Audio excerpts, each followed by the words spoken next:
মনকে দেহ থেকে বিচ্ছিন্ন করে পাঠাতে চাইল সেই অদ্বৈত ভূমিতে, কিন্তু মন আর যেতে চায় না। একটু ওঠে, আবার পেটের যন্ত্রণা নেমে পড়ে, শরীর বোধের আর বিচ্যুতি ঘটে না। ভীষণ বিরক্ত হলো তোতাপুরী। যে অপদার্থ শরীরটার জন্যে মনকে বর্ষায় আনতে পারছি না, সে শরীর রেখে আর লাভ কি? তার জন্যে কেন এত নির্যাতন?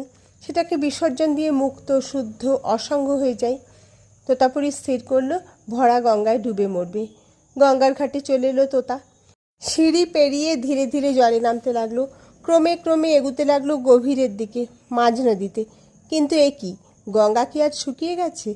অর্ধেক প্রায় হেঁটে চলে এলো, তবু এখনও কিনা ডুব জল পেল না। এ কি গঙ্গা, না একটা শীষে খাল?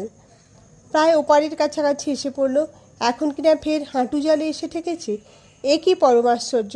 ডুবে মরবার জল পর্যন্ত আজ গঙ্গায় নাই। এ ক্যা দৈবী মায়া! অসহায়ের মতো চিৎকার করে উঠল তোতাপুরী। হঠাৎ তার চোখের ঠুলি যেন খসে পড়ল। যে অবয় অদ্বৈত ব্রহ্মকে সে ধ্যান করে এসেছে, তাকে সে এখন দেখলে মায়ারূপিণী শক্তিরূপে। যা ব্রহ্ম তাই ব্রহ্মশক্তি। ব্রহ্ম নির্লিপ্ত, কিন্তু শক্তিতেই জীবজগৎ। ব্রহ্ম নিত্য, শক্তি লীলা। যেমন সাপ আর তির্যক গতি, যেমন মণি আর বিভা। সেই বিভাবতী জ্যোতির্ময়ীকে দেখল এখন তোতাপুরী। দেখল জগজ্জননী সমস্ত চরাচর আবৃত করে রয়েছেন। যা কিছু দৃশ্য দর্শন ও দ্রষ্টা সব তিনি। শরীর, মন, রোগ, স্বাস্থ্য, জ্ঞান, অজ্ঞান, জীবন, মৃত্যু সব তার রূপচ্ছটা। একৈব সা মহাশক্তিস্তয়া সর্বমিদং ততম। মার এই বিরাট বিশ্বব্যাপী রূপ দেখে তোতা অভিভূত হয়ে গেল। লুপ্ত হয়ে গেল ব্যাধিবোধ।